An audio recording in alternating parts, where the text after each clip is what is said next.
Live here once again at Winger Subaru in Green Lane. Thank you for my car. It's a beautiful car. She's getting its first service right now. Nice. And yeah, I just love it for towing my boat around. It's such a good car. Thank you, Winger Subaru. And today we've got a special guest on. We've got Manny from Good Fishing. And how I've come across Manny is I've been watching him on social media for probably a couple of years. And he has been talking about, preserving our snapper, saving fish stocks for the future, all this cool stuff. And you caught my attention, mate. You caught my attention, and I've started listening to you, and I've actually changed the way I look at the fish, where I used to look at it purely as a food source, and I was into, getting my 7 fish and keeping them, and it was always about food. But now I'm releasing fish. I'm going, and some days I've even been out and kept no fish. Yeah, just for the sport. So so why don't you tell us a bit about maybe yourself and your fishing, and what you're up to, mate, in this scene with the being an advocate for saving our fish. Yeah, sure. Kia ora, Paul. Thanks for the chance to come have a chat. Yeah. It's awesome to be here. I've been an avid follower for a long time. Oh, nice. And Paul hasn't told you guys that, the first time I ever fished in the saltwater in New Zealand was with him. Yeah. Like 10 years ago. So yeah. So if any of you have been annoyed by me, it's mainly Paul's fault. But no, I grew up in different countries in Southern Africa. Yes. I lived in Latin America. Oh, nice. I grew up fishing. Everyone talks about their dad teaching them to fish, but it was actually my grandma that used to take me fishing. Oh, wow. Yeah, I mean, I've got a picture of her, a couple of years ago at 92, still giving it heaps, right? Wow. She's doing the old kind of mug shot. Yep. So it's been a part of the way that I've eaten. Yes. There was we went primarily fishing when I was a kid for food. Sure. It's been a part of the way that I've had fun. It's been something that's taken me around the world to awesome places. And fish typically don't live in ugly places, right? Right. So if you're a fisher and you travel the world to fish, you typically go to just amazing places that otherwise wouldn't take you places. Yeah, I've never thought of it like that. That's a very good point. Yeah, and so that progressed. I ended up fishing competitively in South Africa for black bass. Nice. Yeah, and then fished a lot in Argentina for trout, which is obviously nearly as good as New Zealand trout fishing. Right. And so I've seen a lot of different environments and a lot of different fishing. And typically the story is, mate, you should have seen it 20 years ago. Yes. It was so good. Look at these photos that my dad had from 20 years ago. It was so good. Yeah. And I got to New Zealand and I was like, man, it is so good. Yeah. I didn't have to listen to the 20 years ago story. Right. Because it's amazing the fishing we have. It is. It's a very unique place. Awesome eye-opener for me. But also what I started to feel was, given my experience around the world, I kind of knew where it goes if it's not looked after. Sure. And it was out of that sense of, I've seen where this can end up. And I think New Zealanders have, to some extent, taken it for granted. Yes. That I felt compelled to start talking about kind of just looking after it better. So that's kind of been the journey. It's not something I particularly enjoy, I'll be honest with you. Sure, yeah. Like most places, I've been involved in the community, involved in the teams, and it's real friendly. When you start talking to people about kind of what they should be doing better, it's not that friendly or comfortable. No.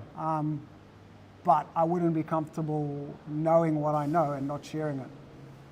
Good for you, Manny. Yeah. Yeah. Well, it's kind of been ingrained, like we were talking before. It's ingrained into me, from my father, that we were fishing and we didn't let them go. We kept them and we shared them, and if there's any left over, we dug them into the garden. And so that's certainly changing now, especially with the bigger snapper. You've noticed there's not so many of them around anymore. So what's your kind of thoughts on, what's happening with the big snapper, especially the ones in the shallows around the reefs and the seaweed and all that stuff? Yeah. What's happening there, in your opinion? Yeah, so just to take a step back, I think what we should really think about is what is the health of those overall systems. Sure. So a healthy reef will have heaps of kelp. Yes. It'll have healthy kinna. Yes. You know, we all talk about kinna as though they're a pest. Kinna are not a pest. Right. Kinna are supposed to be here. Yes. They've got a role to play on the reef. And they should not be exterminated or anything like that. Right. The point is that if the kinna predators are taken off the reef, which are the big snapper, which are the rock lobster and cray, then the kinna proliferate. Right. But the problem is not the kinna. Yeah. The problem is we've created an imbalance in that system Right. by killing the things that are supposed to eat the kinna. Sure. So a healthy reef will have all those animals on it. It'll be a nursery for a whole bunch of other things. It'll be a place where baby crays and baby prawns, you know, get Sure. to like develop and grow. And that's what that'll look like. And you can still see it in some places, but unfortunately fewer and fewer places, particularly in the Hauraki Gulf. Yeah. We got half our reefs are now kinna barren. I think the kinna are getting an unfair deal in this word, but anyway. Yeah. And we've got even fewer that are healthy, but you can still see it. And you don't need to be a genius. No. You can go look at it Yeah. from your boat. You don't even need to be in the water. I've noticed it. Yeah. I have noticed it. Yeah. Some around the noises and stuff. I've noticed. Oh, where's the seaweed? And Where's the seaweed? where's the Yeah, seaweed gone? It's just gone. like bare rock and stuff. I remember when I Yeah. got my first boat here in Auckland, and you'd fish that eastern side of Little Barrier. Yeah. And you'd be snagging up all the time, and you'd be getting, you know, fish would be putting True, in. yeah. Now you don't snag up on That's anything. true. It's just We get barren. less snags now, eh? And that's because there's less seaweed. less seaweed. Yeah. So So the kinna eat the seaweed as well. the kinna eat the kelp, Yeah. and that's a good thing normally, because otherwise you get too much kelp, and then there's not enough to go. You know, it's light and nutrients around for the kelp. So the kinna Right. are supposed to eat the kelp, Right. but everything's supposed to be in a balance. Yes. If we go and we take one little Jenga piece out of that Jenga castle, Right. take out the crays, take out the big snapper, Yeah. kinna proliferate, eat all the kelp disappears, whole thing collapses, nothing else lives there except kinna, and the kinna Right. themselves are unhealthy. Yeah. If you look at the real healthy kinna from the South Island, they're like real big like this. Yeah, and true. You see guys going, oh, so you're going to get a mean feed of kinna, and you're like, Yeah, what? yeah. Because the kinna we've got here are like that size Yeah. and starving. Yeah. So if you ask, it's not really a question of what's happening with the snapper. It's a question of what's happening with those systems. Because for us to have awesome fishing, which is what my advocacy is about, awesome fishing, Yes. we need those places to be healthy. Yes. And so what do we do? What can we do? Like, for the audience out there now as fishermen, how can we help? And what can we do? And, you know, change of mindset, I guess, is the first thing. And then, you know, actual things we can do to help.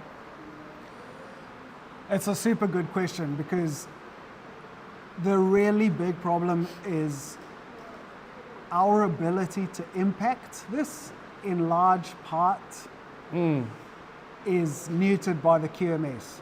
Right. And so the first thing we should do to help is support those agencies that are defending and fighting for our recreational fishing rights, Sure. versus being properly regulated and protected. So your principal port of call there is to support legacy. Sure. I've supported legacy for a very long time and continue to do so. Yes. Do they do everything perfectly? No. Right. Neither do I, neither do you, neither do any of us, I Sure. guess. But Yes. but they're super good people there, committed, doing a great job. Right. And if we don't support them, we can release all the big snapper we want. We won't get anywhere. So Right. the first thing is we need agency, and to have agency, we've got to make sure that legally someone's looking after us. Mm-hmm. Saying all that, the important changes that you can make as a regular fisher are basically to support the continued survival of those animals that are important to the functioning of the ecosystem. Sure. Which are principally big fish, which are principally your crays and rock lobsters. Right. Yeah. If we're talking shallow water and snapper, yeah, that's what we can do. So the snapper are eating the kinna, and so the rock lobsters are eating the kinna as well. Is that Yeah. right? Yeah. Okay. So no one really has a real good idea of how that happens, Yeah. because obviously no one's filmed every snapper and every kinner as it goes we can't about talk its to them day. yet, can we? No. And so this mainly comes from examination of stomach contents. Yes. So some scientists say only big snapper eat kinner. I think any of us that fish the shallows know that's not true, because you catch a fish on a reef, it's got kinner in its stomach, whatever size. Yes. So I think all snapper are important for eating kinner, but it's only the big ones that can attack them. Sure. Yeah.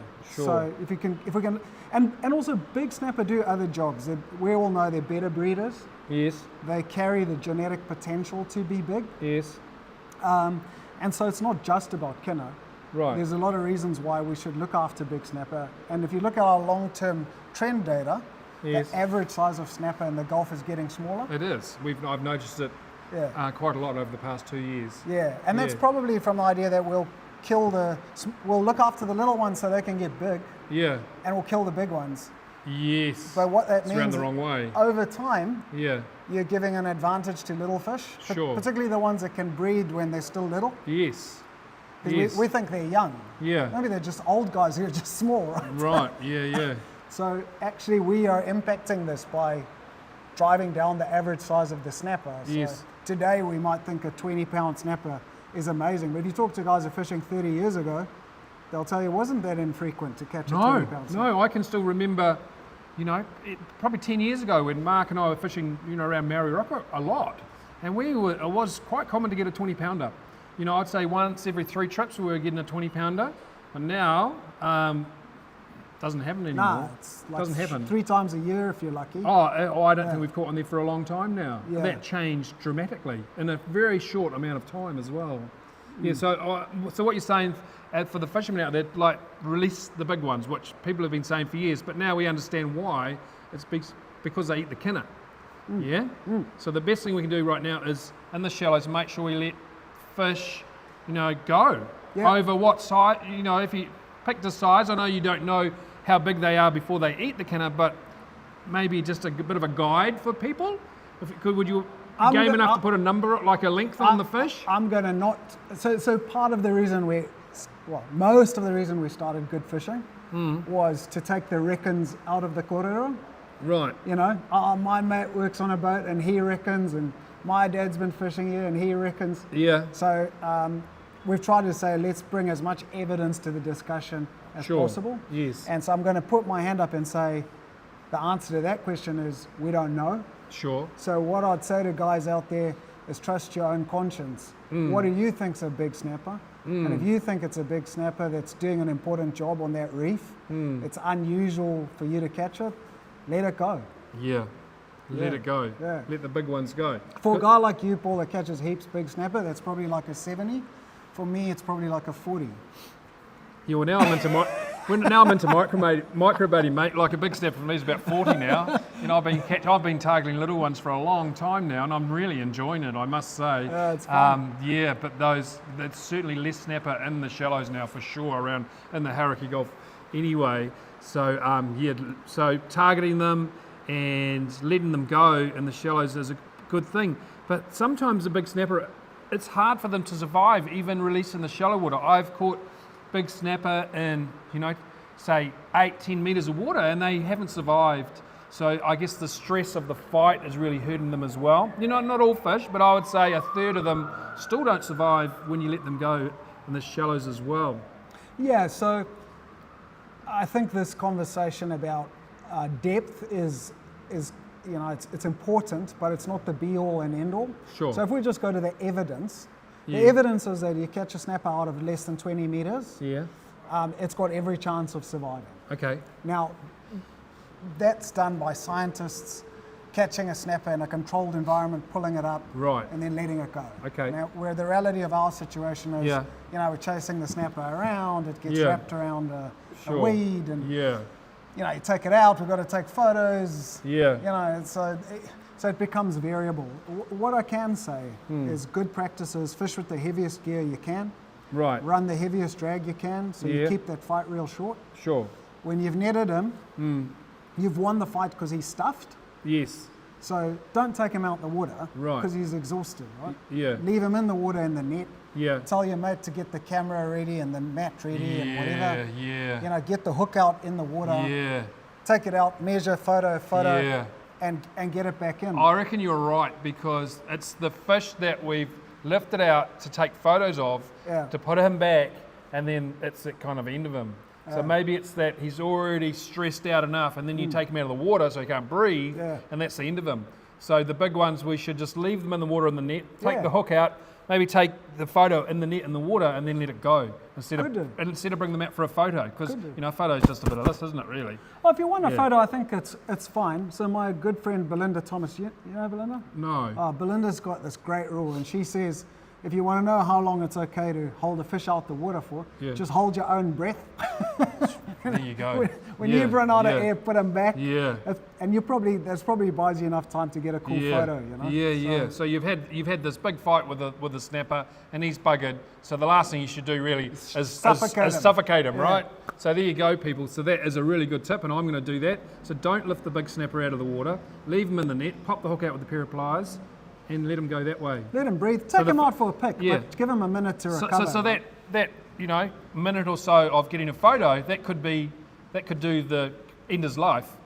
Yeah. Yeah, that could be the difference between survival and not surviving, right? Or if you just let him recover in the net and then take him out for a photo, you've probably done him a favour. Yeah. Rather than he's completely stuffed and then you choke him. Yeah, that's a very good tip, mate. Yeah, so I think these are the kind of things you can do. And then I was saying to you earlier, we looked at all the studies in the world, and it's available on our website if you guys want to see it. And your website is? Goodfishing.nz. Goodfishing.nz, okay. So we've written this up, and we looked at every single study that's got to do with releasing snapper that's ever been done. Yes. And here, you know the answer now, Paul, but they did a study where they took fish up in a dive chamber, so that's not a real situation, but it just measures the effect of pressure from like more than 100 meters to the surface and then back down, and 100% of those snappers survived. Wow. So that just goes to show that if you repressurize fish quickly, they have a real good chance of surviving, even though they've come up from real deep. Right, so we're talking, even if they got the thing, sticking out of their mouth, the anus looks real bad. Yeah, it looks messy, yeah. And so the best thing we can do then is? Well, I think that when you get deeper than 20 meters, again, I'm going to say you make the call. But the idea that, I caught it deep, so I must kill it, that's not valid. If you can quickly repressurize that fish, and I said to you, the super high-tech piece of kit, which is number 8 worm hook with the point cut off, tied to a puka bomb on 10 meters of little rope. Yeah. I just hooked that hooked around his jaw, dropped the puka bomb 10 meters. Right. That fish has a more than 50% chance of living. Right. And for me, if I'm fishing in the deep because I want to get a feed, or it's fun to fish workups with, you take your family, your kids, and whatever. You occasionally get a fish where you're like, oh shit, I wish I hadn't got that one. You got a reasonable chance of letting it live if you can repressurize it quickly. Okay, so what Manny's talking about, guys, is release weights to get the fish down to the bottom quickly again and release it. Then they've got a much better chance of survival rather than popping their swim bladder and throwing it back in the water. So what I've seen people do that. I've done it myself. So what happens when the swim bladder and you maybe pop it with a knife or something and all the air comes out, swims to the bottom? So what happens to that fish? Yeah, so there's no evidence at all. Right. This is just a fact before everyone jumps on me, because I know a lot of people are proponents of venting. Yes. There is no evidence at all that venting makes any difference to whether the fish survives or not. Okay. Yeah. All so right. I would say you're just introducing another risk. Yes. You certainly, there's no evidence that you're helping. Yeah. Yeah. So you better to just get him back down. And often you don't have to get him. I mean, the atmosphere changes by 100% in the first 10 meters. Right. So often if you can just get him through the first couple of meters, he can take it from there. Right. Yeah. And so these release weights, is there any information on your website, like how to make one or where to get one from? No, I don't. Legacy had a really good post on quite a more intelligent one than mine. Yes. But as I say, I just got a big hook on a puka bomb, and the fish just comes off as soon as I stop dropping it. Yeah, I remember the last iCar show I was at in the US, there was quite a few stands with the release weights. They're doing it for, I forget what they call them, some kind of grouper. Oh, yeah. And they were used, and they had these, fancy release weights. So maybe, us Kiwis should start investigating, where can we get some release weights? Because it sounds as though that's, as far as evidence goes, that's the best way at the moment to give that snapper that you've caught from the deep the best chance of surviving, is to use a release weight and get him down to the bottom rather than venting. I think so, but if you think about when you release a fish, it's often when he's next to the boat there that he's like kicking about and trying to get going, whatever. Yeah. And if you just give him a shove, so he goes 2 meters, it'll seldom come back, it won't come back up, it'll just swim off. Well, I've speared them down before. You just drop them by the tail, exactly. and then they go down a bit, then they're away. They're away, You've just got them through that first bit. Right. That's interesting, eh? So those are some, so when we talk about how can you maximize the chance of a fish living, land it quickly, let it recover in the water, hold your breath while it's out the water.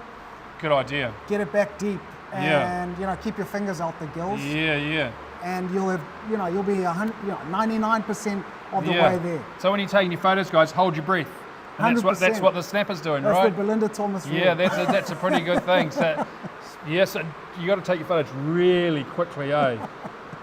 Really quickly, you have to do it. That's right. If your mate's ready with the camera, you should be good. You don't have to take it out the water, it's flapping around, you're finding your phone. Yeah. And what do you reckon about, like, at the moment in the Hauraki Gulf, there is, in my opinion, so many little snapper. There's just like a plague of little snapper. So maybe that could be from the, I don't think the fishing pressure has been as much over the past years because of COVID, now this really bad season that we've had. So I'm going out there, Manny, and there just seems to be little fish all over the show, almost like in plague proportions. So what do you think's happened there, mate? I agree with your observation. I remember, like, if you fish the Rangi Channel, which it was always really impressive because, I mean, if there's anywhere in New Zealand that gets a shitload of fishing pressure, it's the Rangi Channel. Yes. But it's kind of 4 or 5 years ago, you'd fish the Rangi Channel and you'd have a reasonable chance of tangling with the kind of 8 to 12 pounder. Yeah. Whereas this kind of last 12, 18 months, it's been just this, as you say, this plague of little fish. Yeah. And I don't know the reason. Okay. But, what we do know is that the snapper population in the Hauraki Gulf is growing all the time. The biomass is growing. Right. And at the same time, the forage fish, so like the little pillies and anchovies and all of those things, there's fewer and fewer of them. We've got a crisis with the birds. Right. We know that the worm beds are getting trawled over. Yes. That there's fewer cockles and other shellfish. Yes. Scallops are finished. Shit. So, without actually knowing an answer, Paul, what I can put those facts together and say, we've probably got this growing population of snapper, which is less and less and less to eat. And generally, if there's more dudes with less food, the dudes aren't going to be big, are they? No. So it's kind of not enough food. I agree with you. Like when we had the milky fish turning up, like about this time last year, that was the first time I kind of saw it in any kind of large amount, and the fish are all skinny. And the first thing I thought of, man, there's too many snapper, or maybe not too many, but not enough food. So that wonder if that is related to what you're saying in the shallows as well with the kinnabarons, or is it their food source, like the Poachers, are getting taken out of that system, because I'm finding I'm getting more milky snapper in the deep around the bait fish rather than in the shallows. I agree. So maybe it's because they're taking too many Poachers out. I think so. I reckon too. And that we know. We know that from the data we have. We know that from the crisis with the seabirds. There's not enough. So enough fish. Tell us the crisis about the seabirds.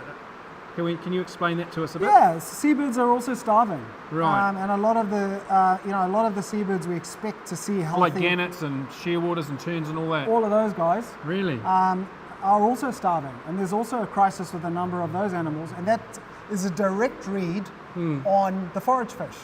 Right. Right. Forage fish are bait fish. Bait fish. Right. And so that's a kind of a signal we can get from another part of the ecology and go, well, there's clearly not enough bait fish. Yes. And so that'll be affecting the snapper. Yeah. It'll be affecting all the fish. It'll be affecting the king. The whales actually have started adapting their food sources because they're running out of small fish to eat. Right. So, this is why I come back to there's things you and I can do, and we should. Yes. But it's also important that we support everyone who's up there talking to the government, to NIWA, to DOC, to MPI on behalf of us.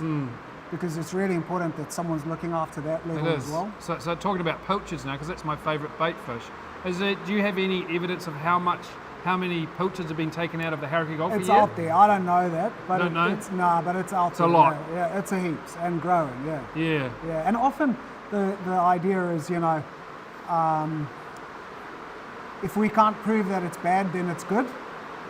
True. Which is the wrong way around when we're dealing with a system that's under pressure. We should rather say, unless we know it's good, we shouldn't do it. That's right. So they're thinking about it the wrong way around. They're only going to react when something bad happens. Because to me, that something is bad happening right now with those snapper that are starving. And another interesting thing is, a fish's ultimate size is determined by its growth rate in its early years. Yes. So if we have a period where there's like a famine, what we're actually setting up for is multiple years of small adult fish in the future. Yes. So it's quite important that we deal with these things now. Yeah. And I would say it's quite important that you take your limit, as long as you take small fish, because you need to get I think so too. Pressure off the food supply. Yeah, so it needs to be less snapper at the moment. It needs to be less small snapper. Yeah. So the ones that are still there get enough food to keep growing properly. Yeah. Otherwise we're going to get a bunch of stunted snapper for a long time. Yeah, I was actually talking to a mussel farmer in the Bay of Islands the other day, and he said the snapper is so hungry, they're coming in and raiding the mussel farms now with all the little mussels. So they're eating all those now as well because they're so hungry. He said, and that's a new thing for them. He said, and it's a real problem for them. So that's just it really opened my eyes up to these snapper are starving. And to me, there's not enough pilchards. I'm just guessing really. I'm guessing I could get myself in a bit of strife, but I just think the snapper's food source out in the middle there is pilchards, mostly pilchards. And guessing isn't bad if it's educated, Paul. Yeah. Because this idea that we must always wait for certainty, I think isn't helpful. Yeah. We can't respond to the Kenner Baron because we don't have absolutely certain science showing us that ABC. It's like take a step back and make an educated guess. Yeah. Because while we gather this evidence, we're losing. While we gather the evidence, and to try and gather evidence about how many pilchard snapper need, how would that would be a major scientific study, which could take a very long time, and by then it could be too late. Yeah, 100%. So you're saying, we need to react before all the scientific evidence comes in, because that could be too late, because it's so hard to do. And that's one of the things we've been pushing for at Good Fishing, is we're saying that it would be much better for you, for other fishers out there, for local communities who know their waters that they fish, for iwi who have a long-term interest in that water, for local scientists who are working there to be making decisions, than for someone in Wellington who doesn't even live in Auckland or anywhere near the Hauraki Gulf to be making decisions. Yes. So we've been saying we want local management of the water. We want fishers to have a seat at the table so that we can start making decisions based on what we know from days and years on the water, rather than what some bureaucrat in Wellington knows based on the study they commissioned. Very good point, mate. Yeah, and so we're hoping to get traction with some of that.